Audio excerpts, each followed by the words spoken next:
He searched through restaurant dumpsters at 2 a.m. for 4 years, ashamed and broken. Today, he owns a chain of wellness centers and teaches entrepreneurs the exact 7-minute morning ritual that changed everything. The smell hit him first. That sour, rotting mixture of discarded food and broken dreams that seemed to follow Trevor Caldwell everywhere he went. Standing behind Romano's Italian kitchen on 5th Street at nearly midnight, he checked his watch one more time. The staff usually finished their closing routine by 11:45, and by now the alley should be empty. This had become his Tuesday night ritual, though calling it a ritual felt like a cruel joke considering what his life had become. 6 months earlier, Trevor had been pulling in over $200,000 a year as one of the most sought-after software consultants on the East Coast. Companies would fly him first class to diagnose problems that their own teams couldn't solve. He specialized in what the industry called legacy system rehabilitation, taking outdated, broken software that businesses depended on and either fixing it or building seamless transitions to modern platforms. It was complex, high-stakes work that required someone who could see patterns where others saw chaos. Trevor's downtown apartment had floor-to-ceiling windows overlooking the harbor. His BMW M3 was parked in a reserved spot in the building's garage. He wore custom-tailored suits and had a personal trainer who came to his private gym 3 times a week. Colleagues respected him. Clients trusted him with their most critical systems. He was living the life he'd dreamed about since his computer science days at MIT. But Trevor had been hiding a fatal flaw that was slowly destroying everything he'd built. He was a perfectionist to the point of complete paralysis. When clients needed quick solutions to keep their businesses running, Trevor would disappear into his apartment for weeks, obsessing over creating the most elegant, comprehensive system possible.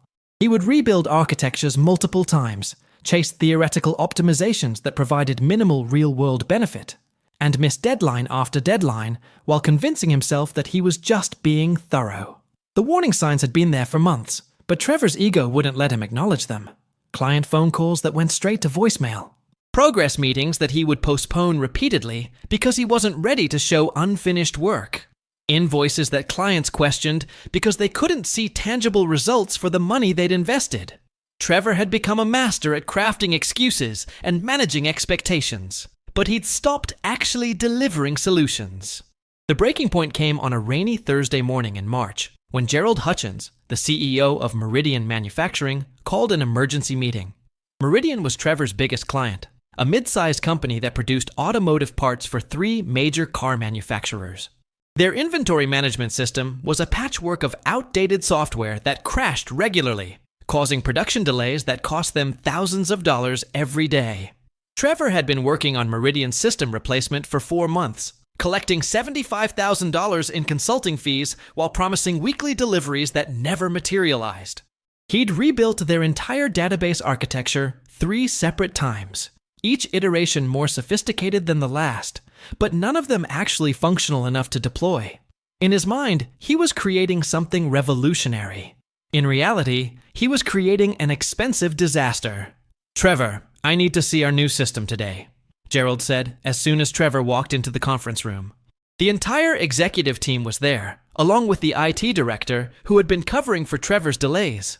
"We've been patient, but our board is asking questions. We need to see what we're paying for." Trevor opened his laptop with hands that were visibly shaking. His screen showed dozens of folders containing brilliant code that was 95% complete, but entirely unusable. Database schemas that were works of art, but couldn't handle real-world data loads. User interfaces that looked stunning, but weren't connected to functional backends. Security protocols that were theoretically perfect, but had never been tested with actual user scenarios. "The core architecture is incredibly sophisticated," Trevor began, launching into a technical explanation that he hoped would buy him more time. "I've implemented a multi-tiered caching system that will handle data loads 3 times larger than your current volume. And the security framework uses enterprise-grade encryption that—" "Trevor," Gerald's voice cut through the technical jargon. "I don't need a computer science lecture. I need a working system. Show me how to add a new part to our inventory." Trevor clicked through his interface, trying to demonstrate basic functionality. that he'd assumed would be simple to implement once the underlying architecture was perfect. But the system froze. Error messages cascaded across the screen. The database connection failed. 4 months of work, and he couldn't even add a single inventory item. The silence in the room was deafening. Trevor could see the realization dawning on Gerald's face. This wasn't a sophisticated system under development. This was an expensive failure wrapped in technical complexity. "We're terminating your contract immediately," Gerald said, his voice controlled but clearly angry. "We want our money back, and we're considering legal action for the production delays your promises have caused." Within 3 weeks, word had spread through the tight-knit consulting community. Trevor's reputation was destroyed. Other clients started demanding immediate demonstrations of their projects.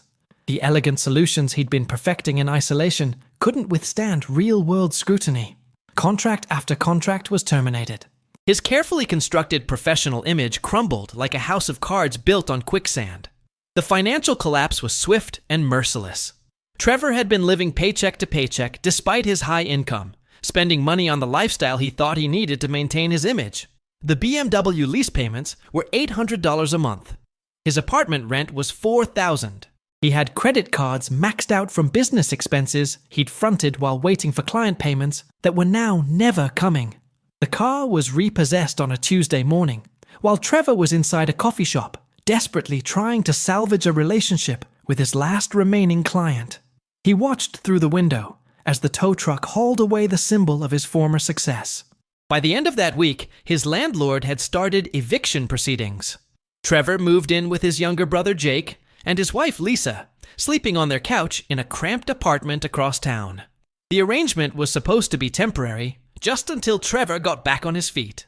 But weeks turned into months, and Trevor's job search became increasingly desperate and increasingly unsuccessful. Every interview was a reminder of how far he'd fallen. Potential employers would ask about the gap in his work history, and Trevor would try to explain his consulting business without mentioning that it had imploded spectacularly. When they asked for references, Trevor would provide contact information for clients who would either refuse to speak with them or provide damaging testimonials about missed deadlines and undelivered promises. The perfectionism that had destroyed his career now made it impossible for him to accept positions that felt beneath his former status. He turned down a database administrator job because it was just maintenance work. He walked out of an interview for a junior developer position because they wanted him to start immediately, instead of giving him time to prepare the perfect responses to their technical questions. "You need to get your act together, Trevor," Jake said one evening after Lisa had gone to bed. "You've been here for 2 months. My wife is starting to resent the situation, and honestly, I'm running out of patience too. You're not the same person you used to be." Jake was right. Trevor had become a ghost of his former self. He spent entire days in bed, paralyzed by depression and shame.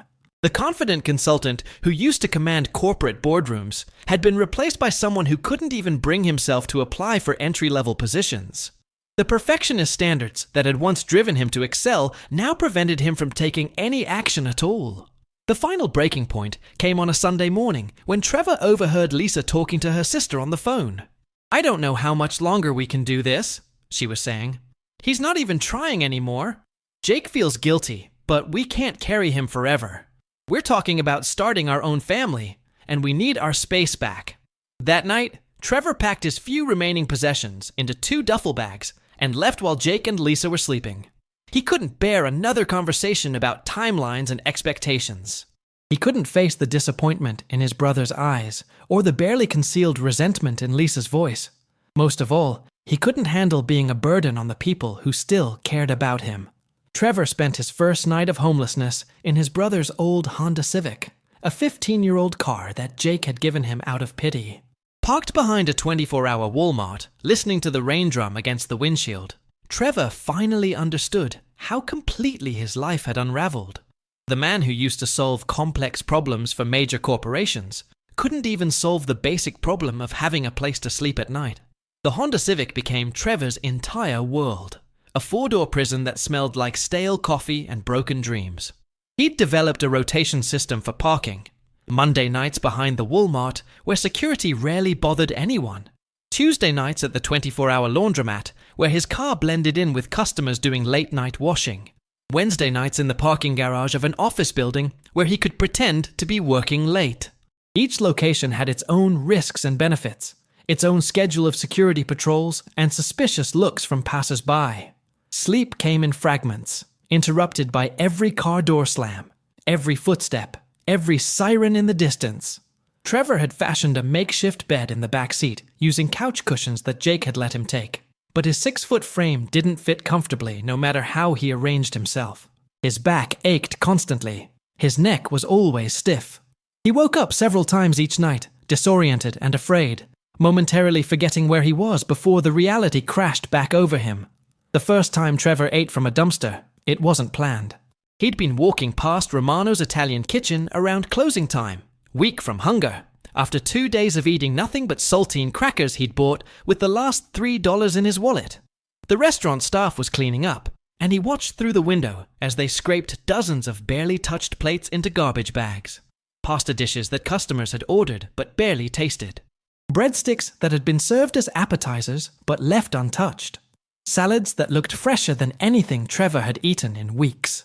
He waited until the staff finished closing, and the alley was empty.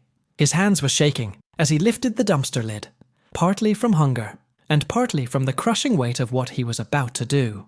The smell wasn't as bad as he'd expected. The restaurant was clean, and the food waste was separated from other garbage.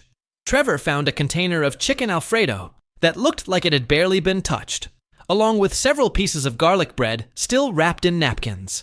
Sitting in his car that night, eating the pasta with a plastic fork he'd found in the glove compartment, Trevor felt something fundamental shift inside himself. Not break, but shift. Like a tectonic plate moving deep beneath the surface, creating new landscapes of possibility. The food tasted better than anything he'd eaten in months, not because it was particularly good, but because it represented survival. For the first time since his career collapsed, Trevor had solved a concrete problem with immediate, measurable results. The dumpster diving became systematic over the following weeks. Trevor learned the schedules of different restaurants, which ones threw out the best food, which managers were sympathetic if they caught him, and which dumpsters were clean enough to risk. Romano's was Tuesday nights. Sandwiches Plus was Wednesday evenings. The upscale bistro on Market Street was Thursday nights, though their dumpster was riskier because they threw out entire meals when customers complained about minor issues, making the portions larger, but the chance of getting caught higher. Trevor developed rules for his new reality.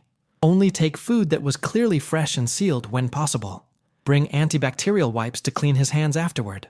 Never take more than he could eat that night to avoid the temptation to store food in his car where it might spoil. Most importantly, maintain whatever dignity he could by treating this as a temporary survival strategy, not a permanent lifestyle. The physical hunger was manageable once Trevor established his routine, but the emotional hunger was becoming unbearable. He was starving for purpose, for progress, for some sense that his life was moving in a direction other than straight down. The Honda Civic felt like a time machine stuck in reverse, each day identical to the last, each night a reminder of how far he'd fallen. 4 months into his new reality, Trevor discovered the Riverside Public Library. It stayed open until 9 p.m. on weekdays, had free internet access, and most importantly, had clean bathrooms where he could wash his face and hands and feel human again for a few hours. The security guard, an older man named Walter, seemed to understand that some of the library's evening patrons weren't there just for books and computers. He never asked questions, or made anyone feel unwelcome, as long as they weren't causing trouble. Trevor started spending entire days at the library, partly to stay warm as winter approached, and partly because being around books and learning felt like a connection to his former life. He would use the computers to continue his increasingly futile job search, but he also found himself wandering the stacks, reading randomly, searching for something he couldn't quite name. The book that changed everything was wedged between a collection of business biographies and a manual on corporate restructuring. The Power of Morning Rituals. How 7 minutes can transform your entire life, by Dr. Patricia Vance. Trevor almost walked past it, his cynicism immediately triggered by what looked like another self-help book, promising easy answers to complex problems. But something about the author's biography caught his attention. Dr. Vance had built a multi-million-dollar consulting empire, but not through traditional success. She'd lost everything in her 40s when a business partnership went catastrophically wrong, leaving her bankrupt, divorced, and struggling with severe depression. The book wasn't written by someone who had always been successful. It was written by someone who had climbed out of a hole that Trevor recognized. Patricia's story was eerily familiar.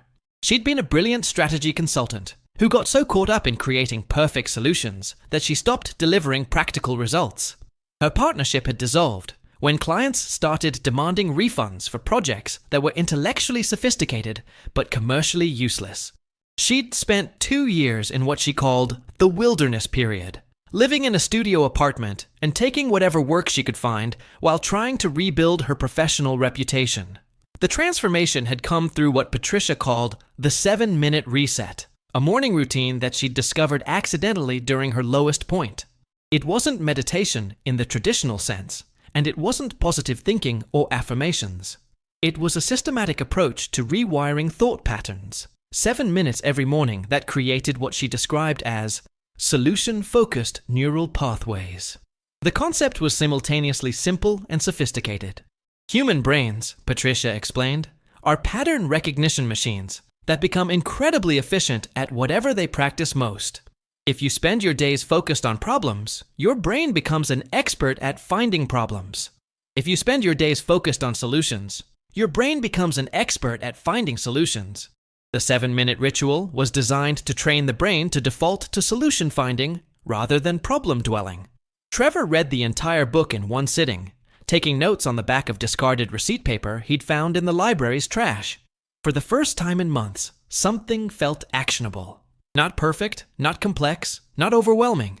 Just 7 minutes. Even in his current state, he could manage 7 minutes. The ritual itself was elegantly simple. 2 minutes of what Patricia called evidence-based gratitude. Not generic thankfulness, but specific appreciation for problems you'd solved in the past, creating a mental catalog of your own problem-solving capabilities. 3 minutes of tactical visualization. Not daydreaming about success, but concrete mental rehearsal of the specific steps you would take that day to move forward. 2 minutes of opportunity scanning. Actively looking for connections, resources, and possibilities that others might miss.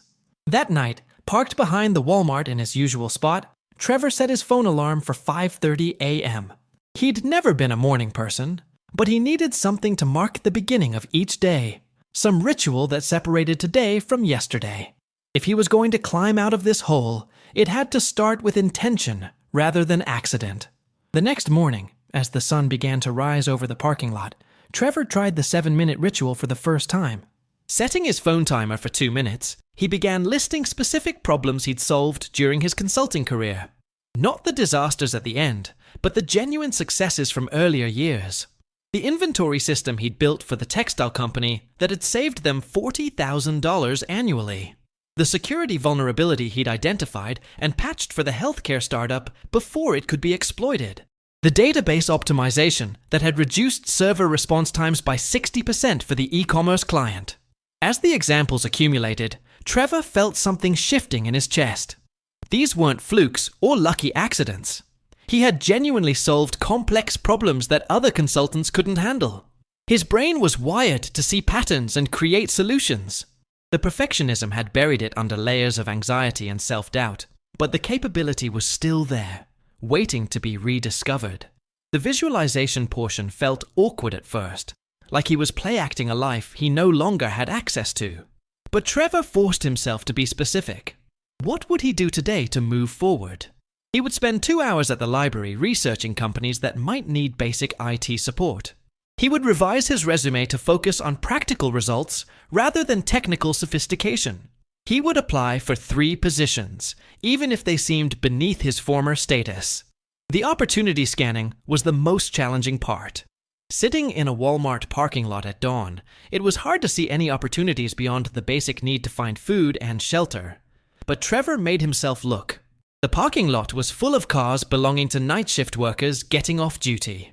These were people who worked while others slept, who understood struggle and persistence. Maybe some of them owned small businesses that needed help with technology problems. By the end of the 7 minutes, Trevor felt something he hadn't experienced in over 6 months. Clarity. Not optimism exactly, but a sense of direction. The day ahead still looked difficult, but it no longer looked impossible. He had a plan, modest but specific, and for the first time in months, he felt capable of executing it.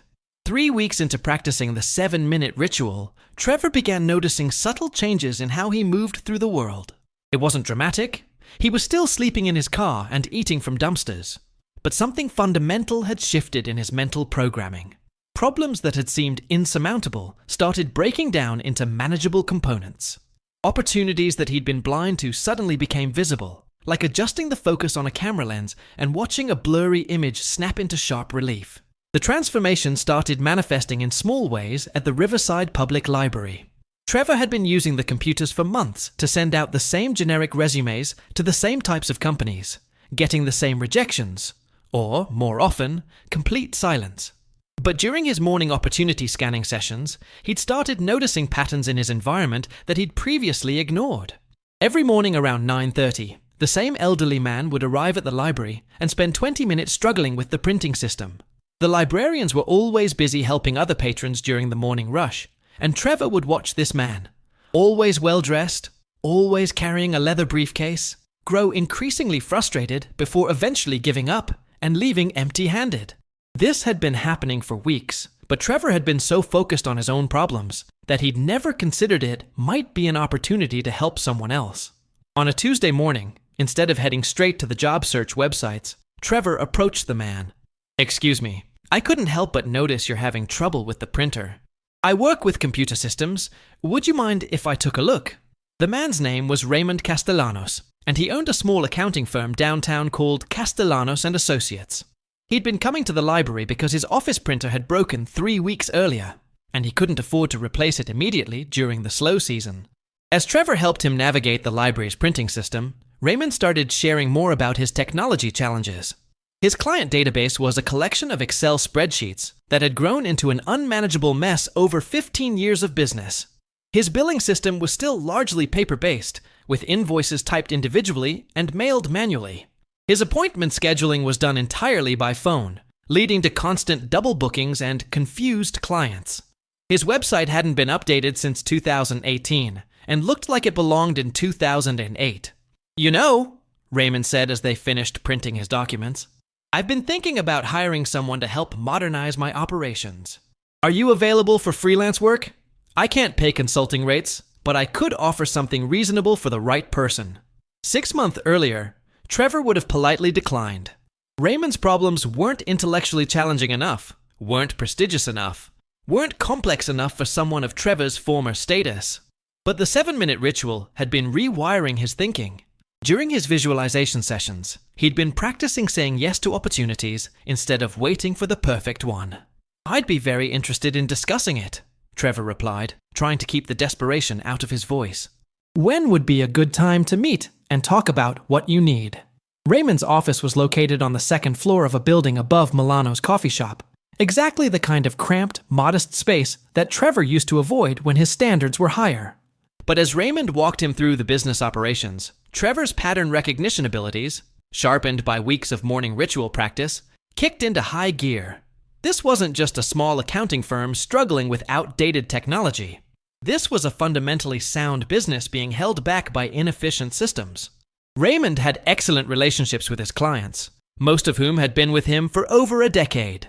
His expertise was solid, his reputation in the community was strong, and his profit margins were healthy despite the operational challenges. The technology problems weren't insurmountable obstacles, they were optimization opportunities. Trevor spent 3 days analyzing Raymond's operations, but this time, his approach was completely different from his previous consulting work. Instead of trying to architect the perfect comprehensive solution, he focused on identifying the biggest bottlenecks that were costing Raymond time and money every day. The client database took Raymond 2 hours every morning to update manually, cross-referencing information between multiple spreadsheets to prepare for the day's appointments. The billing process involved printing invoices individually, stuffing envelopes by hand, and tracking payments on paper ledgers that had to be manually reconciled with bank statements. Client communications were handled through a combination of phone calls, handwritten notes, and email threads that often got lost or overlooked. "I can fix this," Trevor told Raymond during their second meeting. "But I want to propose something different from traditional consulting. Instead of building everything from scratch, let me implement proven solutions quickly. We'll prioritize based on immediate impact. Tackle the biggest time wasters first, get those working perfectly, then move to the next priority. Each piece will be functional and saving you time before we move to the next." Raymond agreed to pay Trevor $2,000 for the first phase, implementing a client database system, with additional phases contingent on results. It wasn't the $75,000 contracts Trevor used to chase, but it was real money for solving real problems. More importantly, it was a chance to prove that he could deliver practical value quickly and efficiently. Trevor threw himself into the project with an intensity he hadn't felt since before his career collapsed. But this intensity was different. Instead of perfectionist paralysis, it was focused execution. He used his morning ritual to visualize exactly what he would accomplish each day, breaking the project down into specific, measurable tasks. Instead of building a custom database from scratch, Trevor researched existing customer relationship management platforms and found one designed specifically for small professional service firms. He spent 2 days learning the system thoroughly, then another 3 days customizing it for Raymond's specific needs and importing all the client data from the various spreadsheets. The transformation was immediate and dramatic. Tasks that used to take Raymond 2 hours every morning now took 15 minutes. Client information that used to require searching through multiple files was now available instantly. Appointment scheduling conflicts that used to happen weekly were eliminated completely. "This is exactly what I needed," Raymond said, pulling up a client record that would have taken him 10 minutes to compile manually. How quickly can you start on the billing system? The success with Raymond's database became Trevor's template for everything that followed.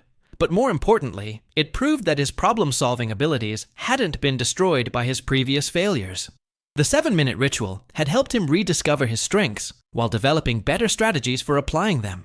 Word about Trevor's work started spreading through Raymond's network of small business owners.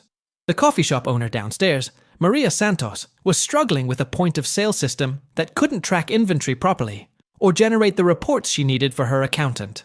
The insurance agent across the hall was losing clients because his policy management system was so outdated that processing claims took days instead of hours. Each project followed the same pattern. Trevor would spend a day understanding the specific problems, research existing solutions instead of building from scratch, implement quickly, and test thoroughly. Then train the client to maintain the system independently. Projects had clear timelines, defined scope, and measurable outcomes. Clients knew exactly what they were getting and when they would get it. The work wasn't glamorous or intellectually challenging in the way Trevor's previous consulting had been, but it was deeply satisfying in a way he hadn't expected. Every solution he implemented made someone's life measurably better. Every system he optimized saved real time and real money for hardworking people who appreciated the help. After 3 months of steady client work, Trevor had saved enough money to rent a small studio apartment across town.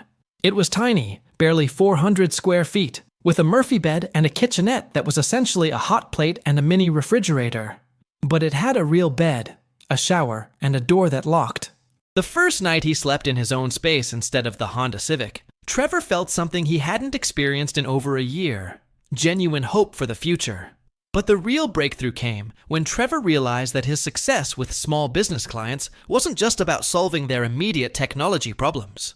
He'd developed a systematic approach to understanding businesses quickly, identifying high-impact improvements, and implementing solutions efficiently. The 7-minute ritual had given him more than just a morning routine. It had given him a framework for thinking clearly about problems and opportunities. Trevor started documenting his methods, not for marketing purposes, but as a reference for himself. He wanted to understand exactly why his approach was working when his previous consulting methodology had failed so spectacularly. The answer lay in the combination of speed and focus that the morning ritual had trained into him. The evidence-based gratitude sessions had rebuilt his confidence in his problem-solving abilities, while teaching him to recognize patterns in his own successful thinking. The tactical visualization had trained him to break complex projects into specific, actionable steps instead of getting lost in abstract perfection. the opportunity scanning had taught him to see possibilities and connections that others missed, turning random encounters into business relationships. More importantly, the ritual had cured him of the perfectionist paralysis that had destroyed his career. By starting each day with 7 minutes of solution-focused thinking, Trevor had rewired his brain to default to good enough to ship, instead of perfect but never finished. The quality of his work hadn't suffered. In fact, his solutions were more effective because they were designed to solve real problems rather than theoretical ones. As Trevor's client base grew through referrals, he became increasingly selective about which projects he accepted. He'd learned to recognize the difference between clients who needed practical solutions and clients who wanted impressive complexity. The former led to successful projects and satisfied customers. The latter led to scope creep, unrealistic expectations, and the kind of perfectionist traps that had destroyed his previous career. The 7-minute ritual had become so ingrained in Trevor's daily routine that he couldn't imagine starting a day without it. But he'd also learned that the ritual was just a tool, not a magic solution. The real transformation had come from consistently taking action on the insights the ritual provided. It was the combination of reflection and implementation, of thinking and doing, that had pulled him out of the hole he'd fallen into. The success with Raymond's accounting firm and the growing network of small business clients had given Trevor more than just financial stability. It had provided him with a laboratory for understanding exactly what made his approach work.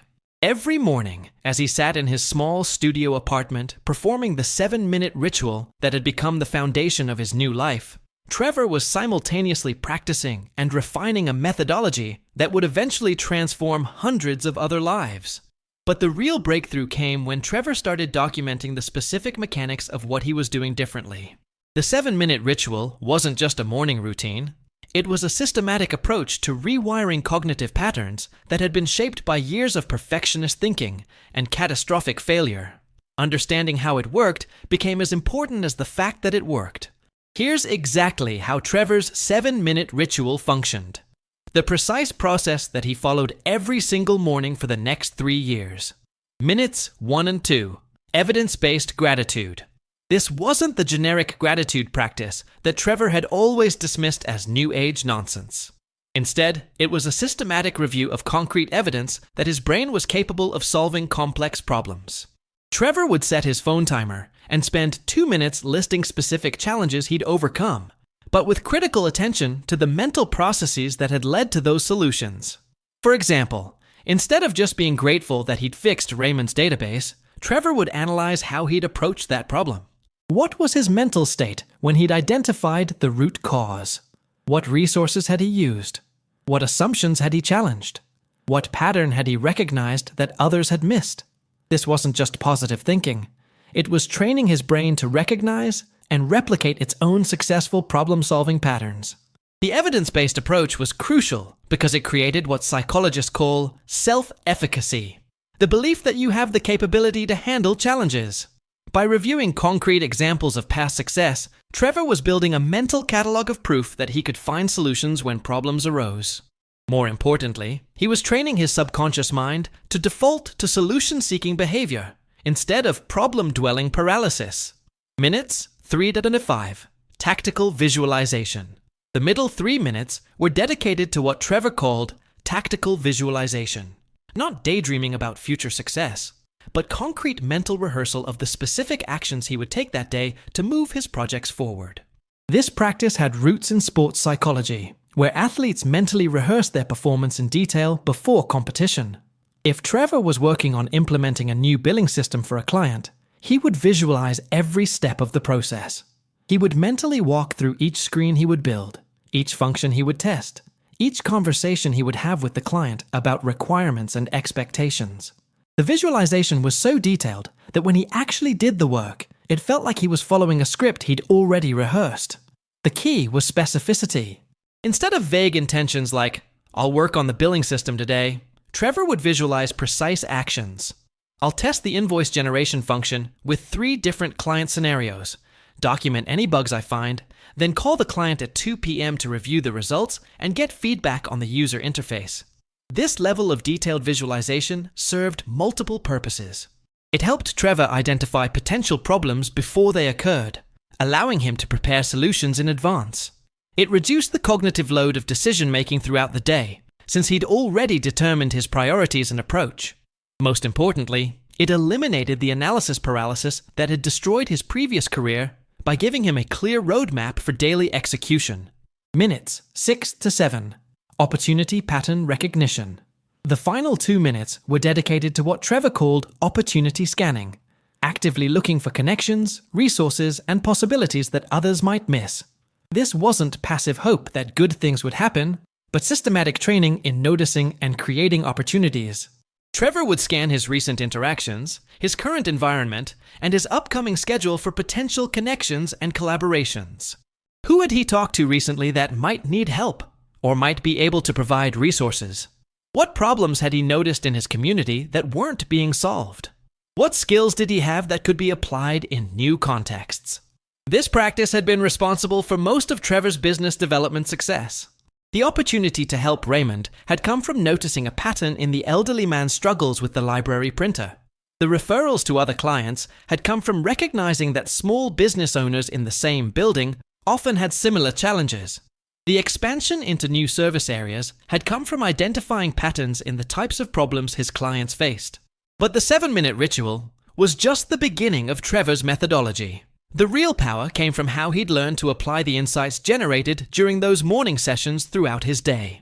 Trevor had developed what he called the implementation framework, a systematic approach to every client engagement that prevented him from falling back into perfectionist patterns. The implementation framework. Day 1. Problem mapping. Instead of trying to understand every aspect of a client's business, Trevor would focus exclusively on identifying the 3 biggest pain points that were costing time or money every day.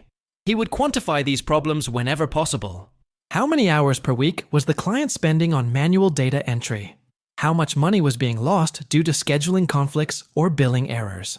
Days 2 to 3. Solution research. Rather than building custom solutions from scratch, Trevor would research existing tools and platforms that could be adapted to solve each identified problem. This approach was faster, more reliable, and less expensive for clients. More importantly, it prevented Trevor from disappearing into perfectionist rabbit holes trying to create the ideal system. Days 4 to 7. Implementation and testing. Trevor would implement one solution at a time, making sure each piece worked perfectly before moving to the next. Each implementation was tested thoroughly with real data and real user scenarios. Clients could see progress daily, instead of waiting months for a comprehensive solution. Day 8. Training and handoff. Trevor would train the client's team to use and maintain the new system, then document everything clearly so they could operate independently. This approach built client confidence and ensured that Trevor's solutions would continue working after he moved on to other projects. The implementation framework had several psychological benefits that were as important as the practical ones. By limiting projects to 8 days, Trevor eliminated the opportunity for perfectionist paralysis to set in. By focusing on one problem at a time, he avoided the overwhelming complexity that had destroyed his previous consulting approach. By delivering working solutions quickly, he built momentum and confidence that carried over into subsequent projects. But the real breakthrough came when Trevor realized that his methodology could be taught to others. The 7-minute ritual and implementation framework weren't just personal recovery tools. They were systematic approaches to problem solving that could help anyone escape perfectionist paralysis and start delivering real value quickly. Trevor's first opportunity to test this theory came when Maria Santos, the coffee shop owner whose point of sale system he'd fixed, asked him to help train her teenage son Diego. Diego was a computer science student at the local community college. Brilliant, but struggling with the same perfectionist tendencies that had nearly destroyed Trevor's career. He spends weeks on assignments that should take days, Maria explained. His professors say he's one of the most talented students they've ever had, but he's failing classes because he can't finish projects on time. He keeps starting over, trying to make everything perfect. Trevor recognized the pattern immediately. Diego was trapped in the same cycle of perfectionist paralysis that had cost Trevor his career, his home, and nearly his life. But now Trevor had a systematic approach for breaking that cycle. He started by teaching Diego the 7-minute ritual, adapting it for a student's context. Instead of listing business problems he'd solved, Diego would review academic challenges he'd overcome successfully. Instead of visualizing client meetings and system implementations, Diego would mentally rehearse specific study sessions and project milestones. Instead of scanning for business opportunities, Diego would look for ways to apply his learning in practical contexts. The transformation was remarkable. Within 3 weeks, Diego had completed 2 major assignments that he'd been struggling with for months. His approach had shifted from trying to create perfect solutions to delivering functional solutions efficiently. His grades improved dramatically, but more importantly, his confidence and mental health improved as well. "It's like someone gave me permission to be human," Diego told Trevor after completing his first semester with straight A's. "I always thought that settling for good enough meant I was giving up on excellence. But now I realize that good enough to ship is actually a higher standard than perfect but never finished." Trevor's success with Diego led to more opportunities to teach his methodology. Raymond referred several other small business owners who were struggling with similar challenges.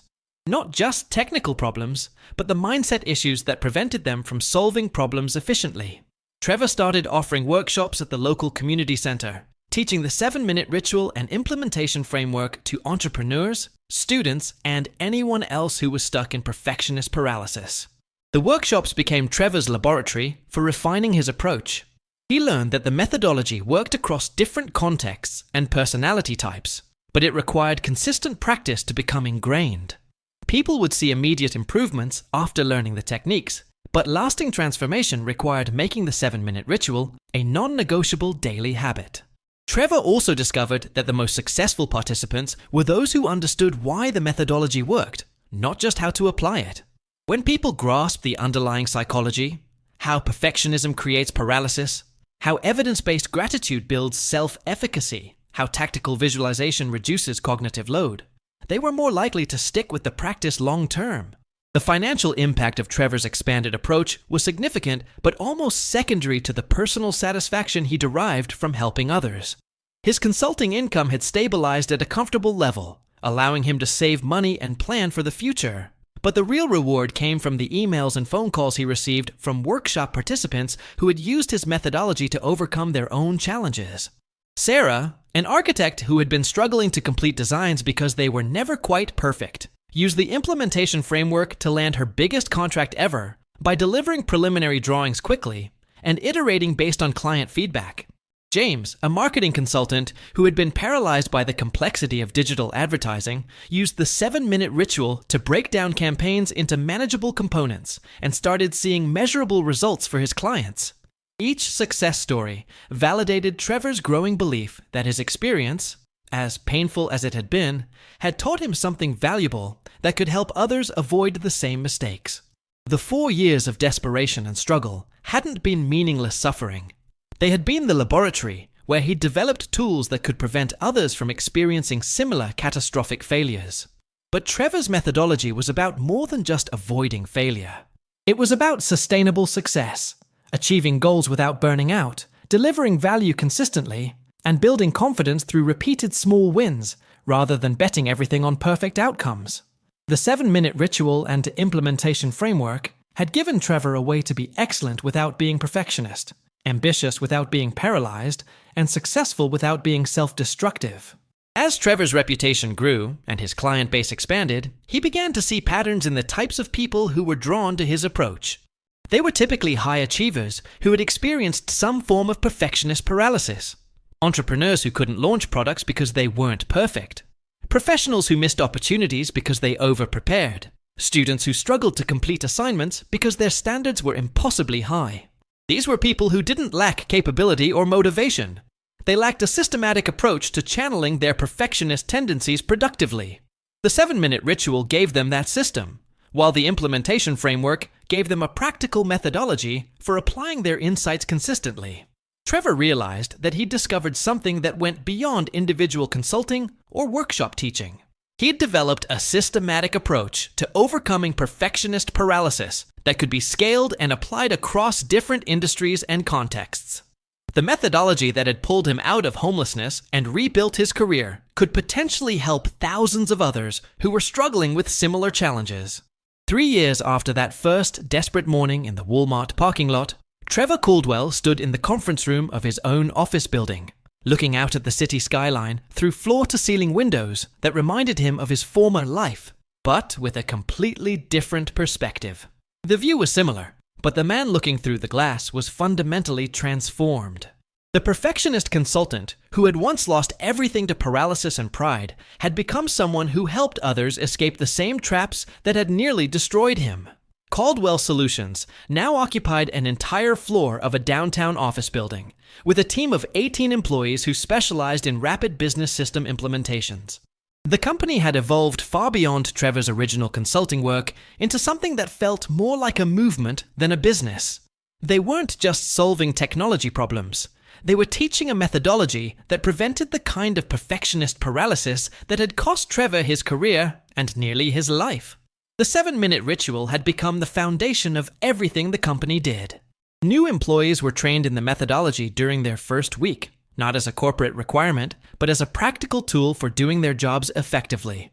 Client engagements began with teaching business owners the basics of evidence-based gratitude, tactical visualization, and opportunity pattern recognition. The ritual wasn't just Trevor's personal practice anymore. It was a systematic approach that dozens of people used daily to make better decisions and take more effective action. But success hadn't come without its challenges and temptations. As Caldwell Solutions grew, Trevor felt the familiar pull of perfectionist thinking trying to creep back into his leadership style. He wanted to hire only the most qualified candidates, serve only the most prestigious clients, implement only the most sophisticated solutions. The difference now was that he recognized these patterns immediately and had tools to interrupt them before they could cause damage. Every morning at 6:30 a.m., Trevor still performed his 7-minute ritual in his apartment before heading to the office. The content had evolved over the years, but the structure remained exactly the same. During his evidence-based gratitude sessions, he would review problems that his team had solved for clients, not just his own achievements. He'd analyze successful project patterns, team dynamics that had worked well, and client relationships that had produced outstanding results. His tactical visualization sessions now focused on company growth strategy, team development, and the broader impact Caldwell Solutions was having on the small business community. Instead of visualizing individual coding sessions or client meetings, Trevor would mentally rehearse difficult conversations with employees, strategic decisions about new service offerings, and presentations to potential partners or investors. The opportunity pattern recognition had become perhaps the most crucial part of Trevor's daily practice. As the company grew, he was constantly scanning for new markets, potential team members, strategic partnerships, and ways to scale the methodology they'd developed. But he was also watching for warning signs, the kinds of opportunities that looked appealing, but could lead the company back into the perfectionist traps that had destroyed his previous career. The success stories had started multiplying exponentially as Caldwell Solutions' reputation spread throughout the region. Maria's coffee shop had expanded to 5 locations using the systems Trevor's team had implemented, and she'd become one of their most enthusiastic referrers. Raymond's accounting firm had tripled its client base and moved to a larger office building. Diego, the student Trevor had mentored, had graduated summa cum laude and was now working as a junior consultant on the team. But Trevor's proudest achievement was something he could never have predicted during those desperate nights behind dumpsters.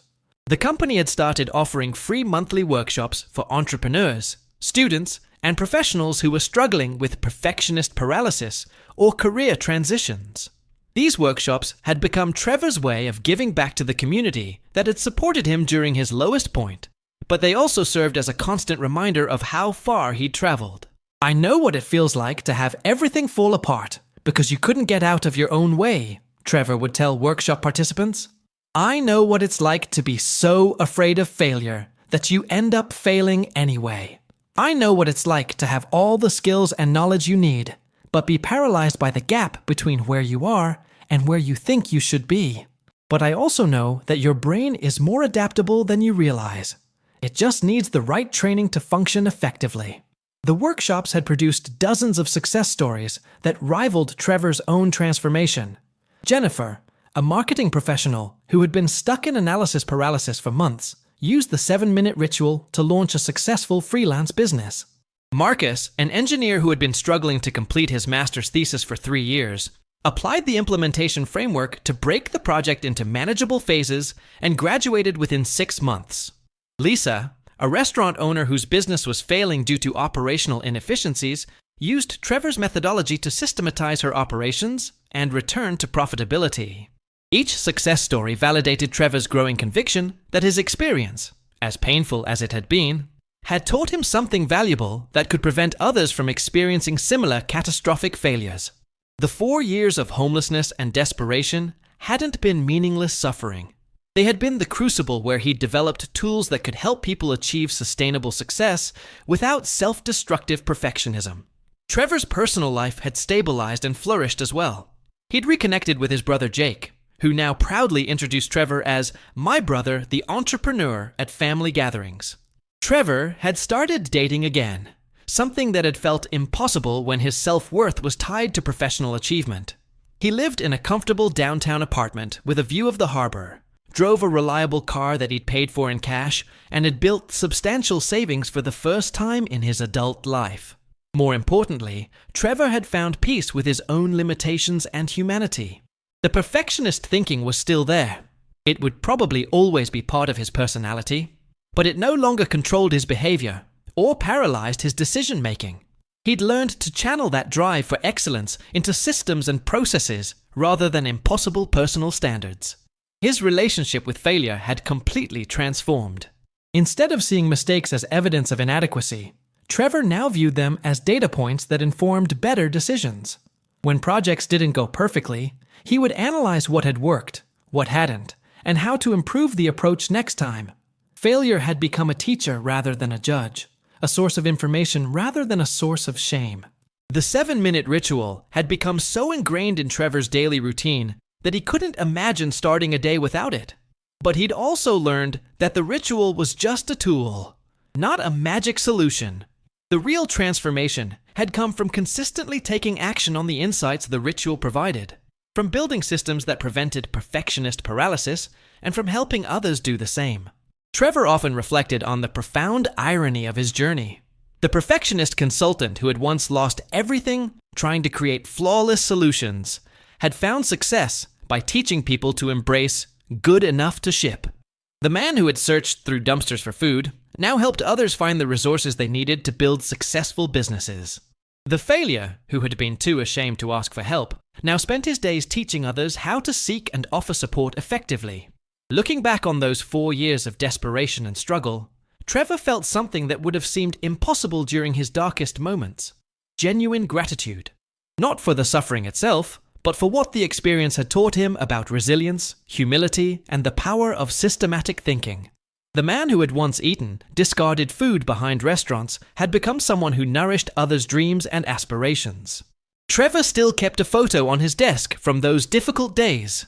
Not a picture of himself, but a photo was of the Riverside Public Library, where he'd discovered the book that changed his life.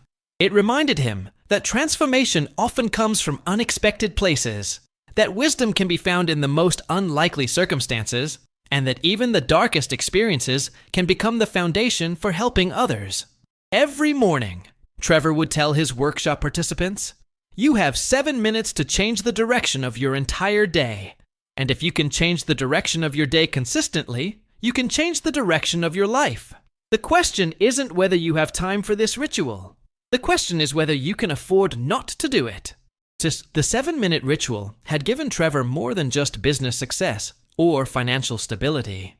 It had given him a framework for thinking clearly under pressure, for finding opportunities in difficult circumstances, and for taking consistent action toward meaningful goals. Most importantly, it had taught him that transformation doesn't require dramatic gestures, perfect conditions, or extraordinary circumstances. Sometimes, transformation requires nothing more than 7 minutes of focused intention, repeated every single day, until it rewires your brain and rebuilds your life. Sometimes, the most powerful changes come not from grand strategies or perfect plans, but from small, consistent practices that gradually shift how you see problems, opportunities, and possibilities. Trevor's journey from homelessness to helping others had taught him that success isn't about never failing. It's about failing forward, learning faster, and building systems that prevent you from making the same mistakes repeatedly. The 7-minute ritual wasn't just a morning routine. It was a daily investment in becoming the kind of person who could handle whatever challenges life presented, who could find solutions when others saw only problems, and who could help others do the same. As Trevor looked out at the city skyline from his office window, he thought about all the people out there who might be struggling with their own versions of perfectionist paralysis, their own cycles of self-defeat, their own desperate searches for a way forward. Some of them might be sleeping in cars tonight, wondering if they'll ever find their way back to stability and success. Others might be sitting in comfortable offices, paralyzed by the gap between their current reality and their impossible standards. For all of them, Trevor had the same message. Your brain is more adaptable than you realize. Your capabilities are stronger than your current circumstances suggest, and your transformation is just 7 minutes away from beginning. The only question is whether you're ready to start. End of the story. Leave a like, subscribe to the channel so you don't miss the next stories of overcoming